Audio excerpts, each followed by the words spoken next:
bomo ya ba Congolais et comment na maboko ya China Rambo qui nous a dirigé pendant 18 ans et il sait, il est conscient dans quelles conditions il nous a laissé. Comme conséquence, chaque fois ça la ka ba sortie médiatique naie asataka kana mzee Laurent Désiré Kabila. J'ai dit ça au Katangais, je continue à le dire. Ko s'attaquer na mzee Laurent Désiré Kabila. Una kutambo ke kabwana. Mobutu ndem to kabola yangu. Félix Ndaye ko kabola yangu. Mutu asala katakatanga, c'est Félix Antoine Tshisekedi lui c'est Mobutu. Mobutu atika katanga mobimba. Et yo kati pour des conflits internes. Ezo kamusangai makamunga na zomona. Masolona de pité nanga c'est pour la question de savoir qu'est-ce qu'il va devenir. Parce que makambo komi ko leka yekabo. Komi ko leka yekabo. Qu'est-ce qu'il va devenir? Qu'est-ce qu'il va devenir? Encore de grandes révélations, bande konangai. Je vais vous mettre une dame, elle parle en anglais. Bokoyo kaba société belé zana Kinshasa, na ba pourcentage oyo kabila zanango dans chacune des sociétés. Oyo boko comprendre comment ces sociétés là, tout en étant des fois couvertes, hein, na quelques dignitaires ya régime na biso oyo, mais bazali ko financer la rébellion. Ngate na lobi bako tchela bino quelques extraits. Lobi na koya ko vendre la yango. Bokoyo ka ba kombo ya ba société na ba pourcentage kabila azalaka nango aw. Yango moni na lobaka na batu, les Congolais n'ont pas d'argent, mais il y a quelques individus qui vivent de ça, qui encouragent ça. Quand le chef de l'État vous dit qu'il va faire des Congolais des millionnaires, mais bazo kangé na lokolo par un groupe d'individus qui étouffent les Congolais. Qui étouffe les Congolais émergés, même marchand mouké, il faut pas payer ça. Ba pesa mupaya parce qu'à sali ba courbette parce qu'à pesa kaye $10,000 à pesa kaye $50,000 makambo soni retenez bison action commune pour la République nous parlons de la rédaction. Voilà to pesimbote na ba Congolais nyonso o bazali ko landa biso partout ba bazo landa biso na Europe ba bazo landa biso na Afrique ba bazo landa biso na Asie Océanie partout o bozali ko landa biso na pesimbote na bandeko ya Grand Bandundu Équateur na bosani bino pété est de la République baye bazali na Grand Katanga Grand Kasai Congo central pe Kinshasa na ebi vraiment que bozali ebele o bozali ko landa émission na bino lelo o bozali ko landa actualité du jour eza inondé par l'arrivée de Bintou Keïta ya MONUSCO à l'est de la République. Bintou Keïta ke osala nini à l'est de la République bokoye bango na émission na biso lelo pense Bintou Keïta akitaki lobi na Goma. Ah, avia liboso depuis Tokangi aéroport ya Goma ezali avion ya MONUSCO o ekitaki na madame Bintou Keïta. Pourquoi la madame Bintou Keïta akei na Goma? Bokoye bango lelo na émission na biso bokoye ba parce que makambo ezebele pe bokoye ba Paul Kagame akoyi maladie azana état nini pe azana mboka nini ezoleka na vie ya Paul Kagame. Il faut ba Congolais nyonso bayeba ma ezali kolekela na Paul Kagame pe na kokende ko informer bino l'assassinat ou bien assassinat o balingaki basala na Lualaba, c'est un chef de l'État qui n'est pas tenu et simbité bakangi pe ba mercenaires nyonso oyo balingaki basasiner mokonzi mboka na biso kuna na Lualaba bokoye bango na émission na biso alelo parce ba Congolais belé bazana kati ya komitu na mituna pona koyeba madame pona koyeba chef de l'État azawapi pe position ya chef de l'État zanini bande ko ngai mbote na batu nyonso oyo bakolanda émission na biso lelo tozo banda na dossier ya assassinat ya chef de l'État alors ba bande ko bakolosaki ba mercenaires oyo bakotaki na Lualaba pour faire un coup d'état pour assassiner le chef de l'État. Bache manyoko na bango na mai. Bache biloko nyonso oyo esengela ki donc ils se sont positionnés pour faire ce qu'ils voulaient faire. Mais le lenge tozali ko solola na bino pe le lenge tozo solola na bino mama mia. Le lenge tozo solola na bino bande ko na yebisi bino ke awa tozana kati ya ko solola pe awa toza na kati ya kobetela bino masolo bandeko na ngai bakongolais oyo bozolanda émission na bino nayebisi bino ke Lualaba en feu le chef de l'État oyo vraiment azali nayeba te nabenga ye ndenge nini waza monstre waza mutu waza esprit to aza nini nayeba te Félix Antoine Tshisekedi Tshilombo aza nini bamekaki omoni biloko esalamaka na États-Unis na ntango ya campagne ya Donald Trump nde eloko balingaki basala na Lualaba bameki baplace bato na bango baplace déjà bamercenaire na minduki et surtout oyo azalaki likolo ya immeuble azokalikile bien abaluki na nsima ere azobaluka ayoki babloke awa lukamate mercenaire atala boye garde républicain bien munduki na ye na maboko garde républicain barécupéré batune monsieur yo komi awa ndenge nini bon azalaki déjà likolo ya immeuble bien préparé azozela cortège à chef de l'État. Mais je vais me poser des questions. Madame gouverneur ya Lualaba, Fifi Masuka, est-ce que vous avez un service à sécurité te mboka na yo? Service de renseignement ezate. Bato bakoti na Lualaba ndenge nini? Bakoti ndenge nini? Et bato wana na Lualaba ere tozokota na profondeur ya masolo tozokota na kati ya masolo est-ce que bato wana bakozala te na incohérence na bato moko na kati ya Lualaba parce qu'ils ne savent pas Lualaba, ce sont des blancs, ce sont des étrangers bakomi na Lualaba ndenge nini bayebi pe ke immeuble soki tomati soki tosali boye il faut Lualaba, il faut madame Fifi Masuka ameka kolandela service de renseignement ameka kolandela service de sécurité au bazama na Lualaba madame la gouverneure ndenge chef de l'état za la province na yo ndenge yaki na kati ya province na yo il faut ozala très vigilante il faut ozala mayele madame soko za mayele te okosimba touche nazoloba bien soko za mayele te ou bien soko za distraite okosimba touche parce que ce qui est le quoi mabe comme la chef de l'État malgré tout yebi que koko mais la été malgré tout yebi et koko mais la été bande ko ngai oyo bozali kolanda Stanley Boy na lobi kuna à l'est de la République masolo za ya ko changer parce que c'est depuis avant-hier oyo bato bazana bande ko na Goma na Bukavu baben na bakende kotuna bango qu'est-ce qui se passe na Goma bandeko ya Goma bavandi bamonika babisi ezokota ezouta Rwanda babisi ezoya vite ezoya komema peuple moko bazalaki déjà na Goma soi-disant baza ba réfugiés soi-disant baza ba déplacés de guerre mais ces gens là bayebisaki biso ba déplacés de guerre tomoni babisi lobi ekomi kotransporter bango kozongisa bango na Rwanda c'est depuis lobi kuna na lobi de opération même na tongawa opération eza na kati ya continuer babisi ya minene et kozwa bandeko na bayebisaki biso ba déplacer de guerre bazali kozongisa bango na Goma mais bato na bayaki na Goma basaleli bango même na bakan na baka ba déplacer balobi non ce sont des déplacés de guerre mais elle bazoya kolandela ba déplacés de guerre là on trouve que non ce sont des militaires rwandais avec basi na bango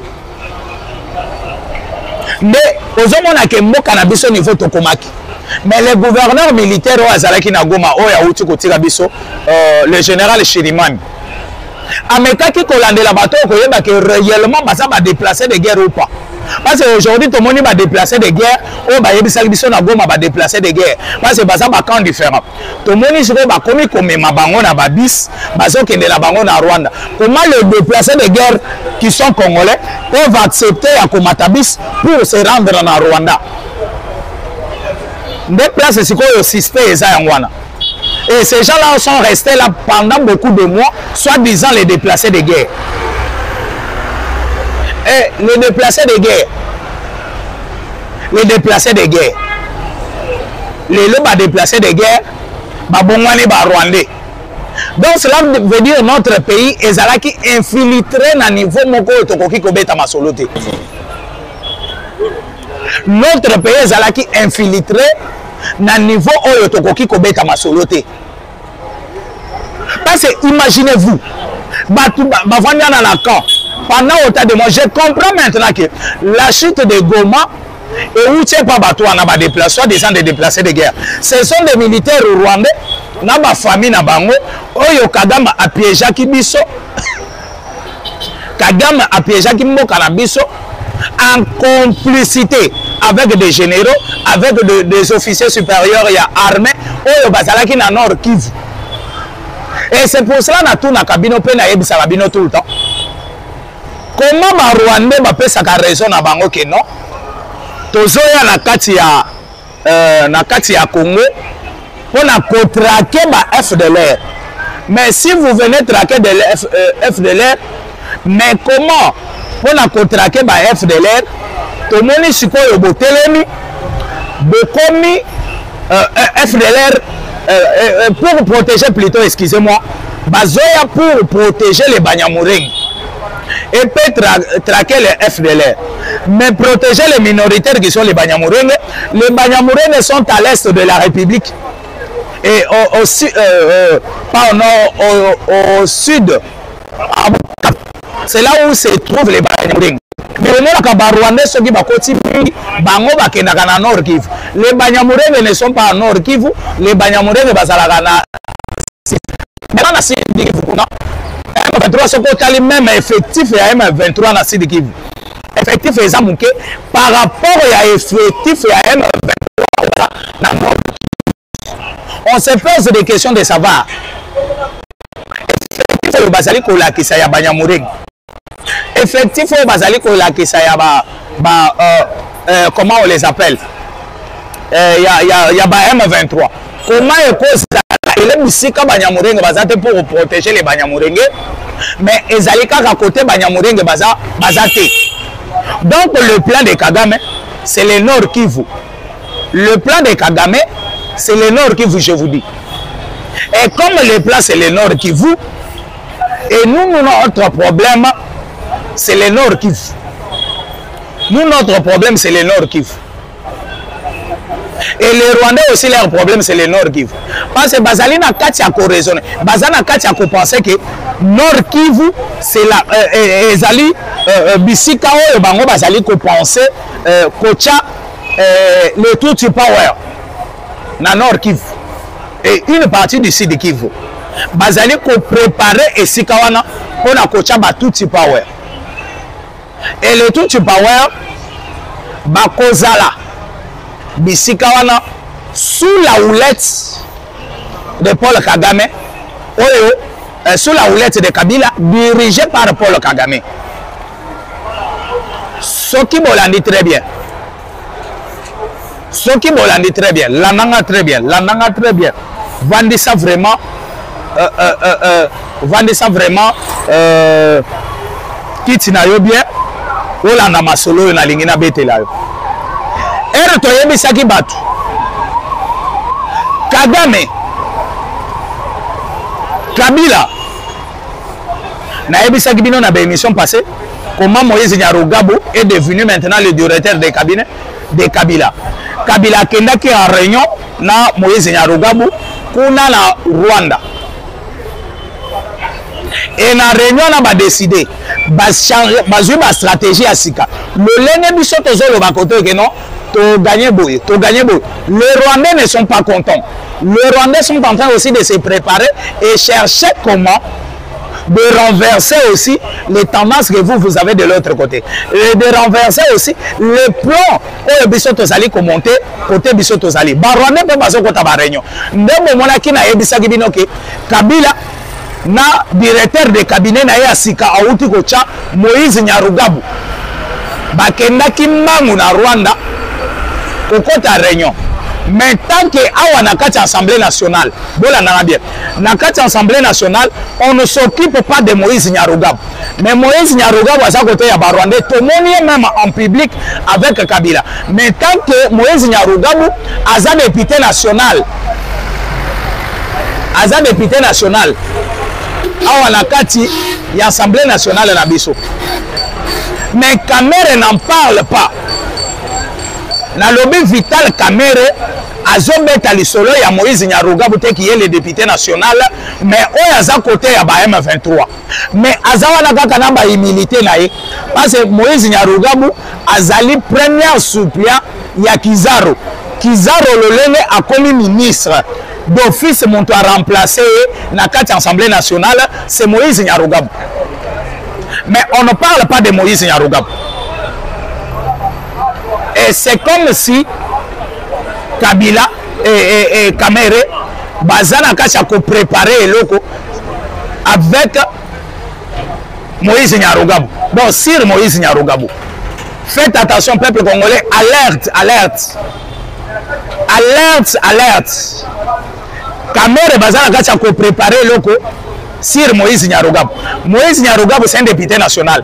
Il est le premier suppléant, il y a Kizaro qui est le ministre de l'ITP. Mais comment Moïse Nyarugabo à sa côté à rebelle, mais Tozo Tchangokate. Tozo Tchangokate. Na yebisi bino ngobo kangango. Na yebisi bino bo kangango, peuple congolais télément. Peuple congolais fongola misu. Na lobi peuple congolais fongola misu. Et là, comment on s'est préparé dans l'Assemblée nationale? Faites attention, et là, comment on s'est préparé dans l'Assemblée nationale? La EBCBino, alerte, alerte, alerte, alerte. Il y a quelque chose qui se prépare dans l'Assemblée nationale. Parce que Moïse Nyarugabo comme député national, mais à sa côté, il est rebelle. A comme directeur à cabinet à Kabila, kuna côté rebelle. Mais l'Assemblée nationale, bazo distraire bino mutamba. Oh, président cour na cassation, mais ils sont en train de préparer quelque chose. Et si vous allez bien regarder, Moïse Nyarugabo est aux États-Unis. Na groupe ya bato oyo bazomi benga ba Congolais de diaspora pour aller plaider kuna makambwadi leswa et Simbate. Il est parti là-bas tant que député national. Moïse Nyarugabo est aux États-Unis tant que député national. Et il a tous les documents et toutes les protections. Il y a député national. Kamera zo betango li solote. Kamera zo betango li solote na zo yebisabino. Mais Moïse Nyarugabo ça bloc.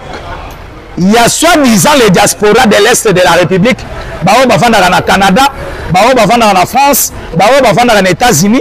Basali commission na bango bloc sima ya Moïse Nyarugabo aux États-Unis d'Amérique. Mais Moïse Nyarugabo qui est le directeur de cabinet que Kabila vient de nommer, mais de l'autre côté Moïse Nyarugabo député national. De l'autre côté il est député national. Mais l'Assemblée nationale ne fait pas attention à Elokwana. Assemblée nationale basali bazo sala keba na Elokwana te. Bokeba bokeba bokeba bokeba. Bokeba bokeba bokeba. Complicité eza makasi na likambwana.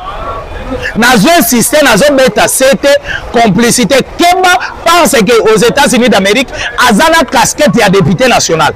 Il est en train de faire des lobbying, il est en train de contredire le pouvoir en place tant que député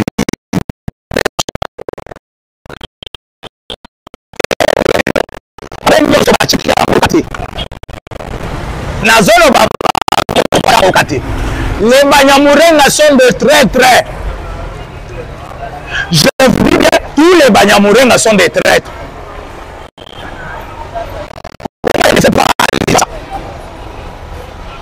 Je dis bien comment les Congolais et les députés nationaux qui sont là, et les députés nationaux qui sont là, ne font pas allusion à ça. Ba député, boyebi histoire ya Moïse Nyarugabo te. Que non, Aza député, Aza l'un de vous.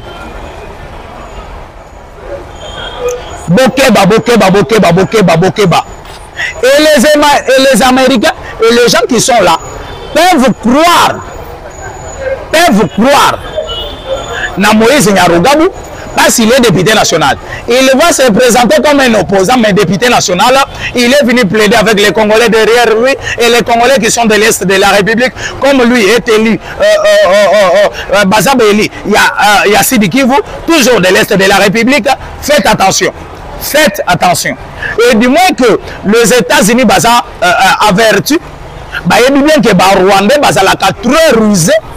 Ruse na bango ne sala ka bango pour air moko bayo ke la bango mawa baloba non voilà nous sommes minoritaires kala bango baza ebele biso to za peuple moko to za muke bazali ko sala biso boy bazali ko sala biso boy. Ça je vous dis Congolais chalitoyi la nanga eloko moko ezo salimana ezala kati ya ko se préparer na kati Assemblée nationale. Je suis clair. Je suis clair.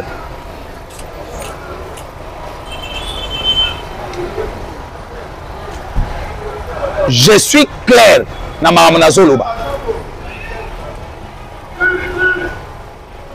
Ceux qui m'ont tiré attention, tu regretter Nabino. Tu regretter Nabino. Keba, Masu a aidé Nakana Libong. Et yeti eleki libongo yango Masu e bandiko dinda. Et le koyo ba Congolais belé ba chango kate mais Stani boy chitu wa kuba sekunde mwa muntu mona uti ko révéler bino. Et Bintou Keïta oya kitina Goma. Depuis bakanga Goma, depuis aéroport ya Goma ezo salate. Avion ya liboso yo kitana Goma ekitaki lobi. Eza avion ya Monisco. Bintou Keïta oya sali communiquer na ye très clair. Ya koyebisa na ba Rwandais avant qu'il soit les 15. Avant qu'il soit les 15. Makambo ekobeba, mama mia, mama mia, mama mia, mama mia. Na yebe sabino avant qu'il soit les 15. Makambo ekobeba na Goma.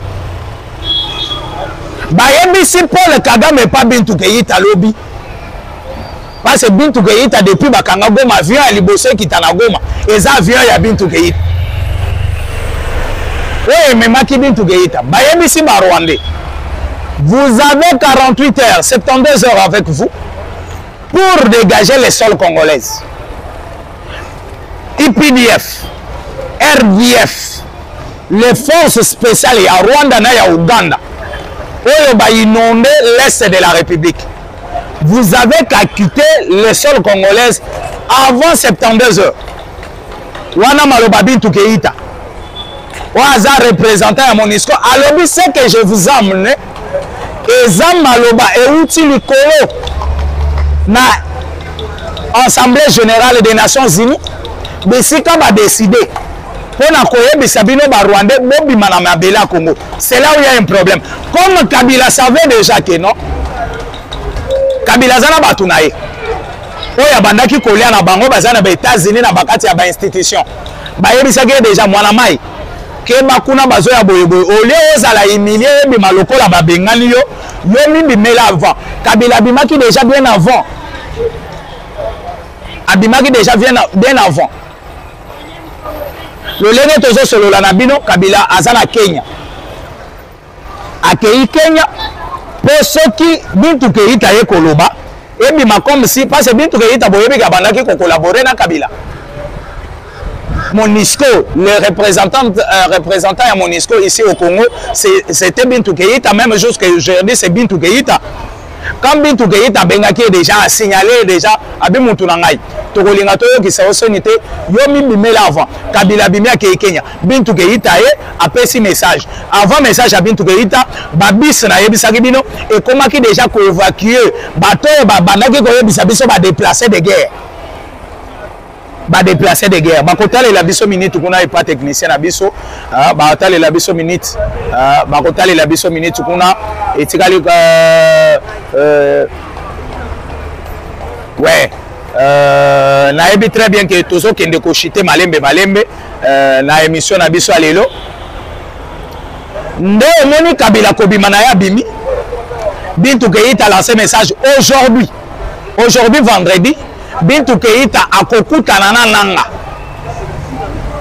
On a koyebisa nanga papa les États-Unis d'Amérique ba décider à na yebisa yo na batu na bino bobima na mboka ya Congo bintu ke yita yebisaki déjà banani lobby ba M23 lansaki ma communiqué moko officiel lelo azokutana na nanga pona koyebisa papa bokanga bisaka. Et maintenant je me pose des questions parce que bananga omoni Kabila ye moko qui est rwandais baboyeli avanda na Rwanda baboyeli avanda na Uganda. Kabila zana deux pays bandimeli kovanda le Kiba et l'Argentine. Na lobi Kabila deux pays nde bandimeli Rwanda oyo ezali mboka na ye baboyi Kabila vanda na Rwanda baboyi na Uganda Kabila vanda kuna bamboka mibale ndimi koyamba Kabila eza Kiba na Argentine. Mais Kiba Kabila na kolinga te ovanda na Kiba parce que Kiba ndenge eza pembeni na États-Unis d'Amérique na baboma wa utoloba okay na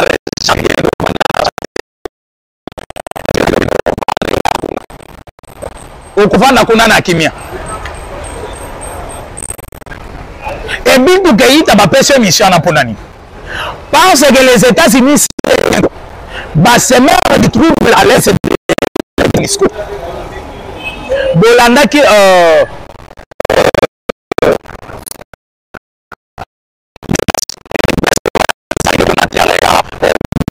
aux États-Unis d'Amérique. Le coordonnateur de Blackwater, qui est le numéro 1 de Blackwater. Blackwater est un groupe armé privé. Il y a M. Eric Prince. Il a travaillé. Eric Prince à l'Obakaboui.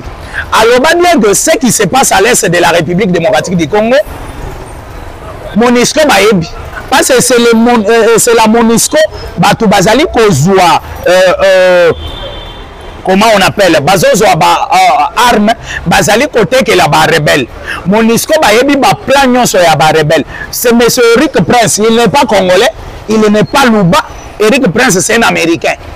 Alobaka biloko na sokinga na lobaki boliambo loba tala muluba oyo sokinga muntu na lobaki boliambo loba tala bato ayi de peso.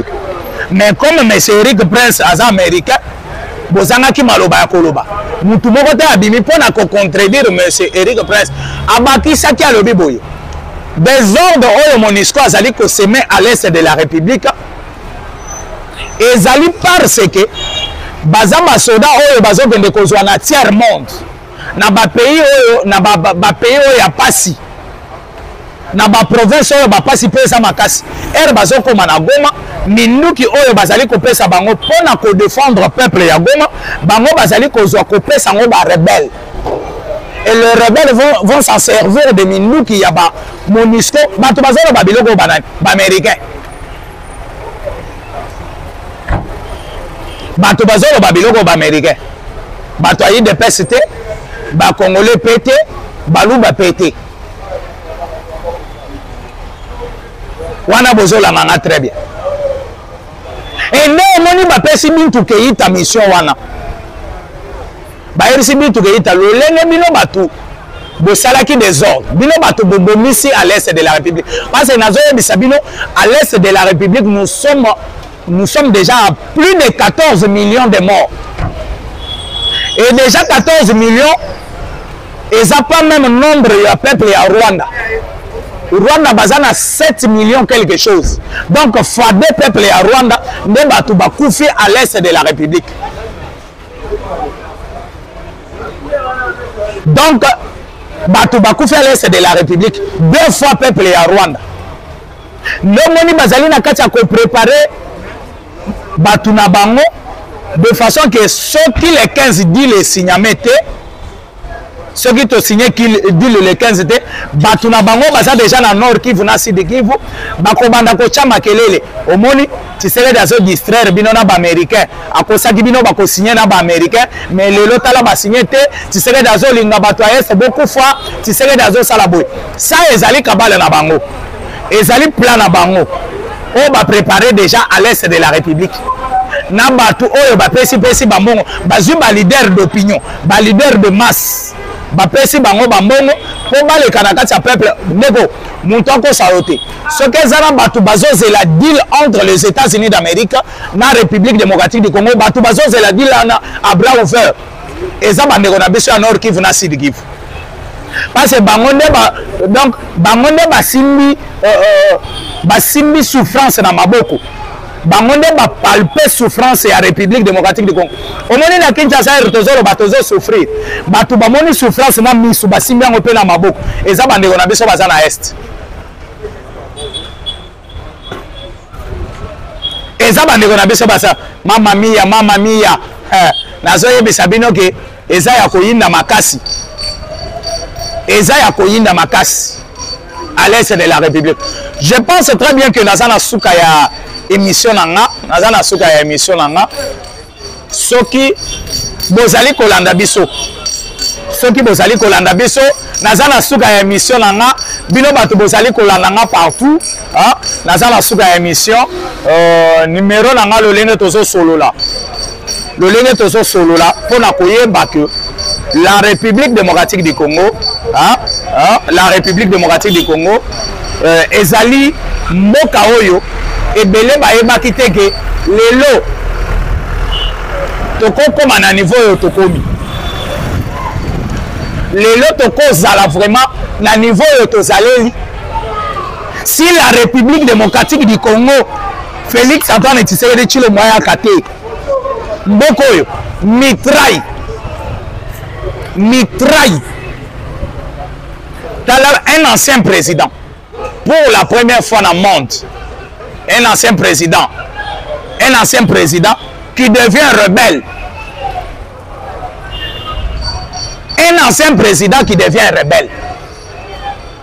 toyebisaki bino ke mboko oyo eza na maboko ya bapaya tala bato ya UDPS oyo tala baluba oyo tala boye mais comment ancien président yo na combien rebelle bandeko je pense très bien que lelo nazali kosuka wa mon numéro est plus 243 82 75 76 085 bo s'abonner bino nyonso na Stani Boy Stani Boy bokoti na Stani Boy na okoti bo s'abonner na ba chaîne partenaire na biso nyonso o bozali kolanda nga bo s'abonner pe bozala vraiment ebele bo même émission na bino lobi na kobanda na maladie ya Paul Kagame lobi samedi nazo bandana maladie ya Paul Kagame pe na yebisa bino ke Paul Kagame aza hospitalisé na mboka nini azwaki yango lipa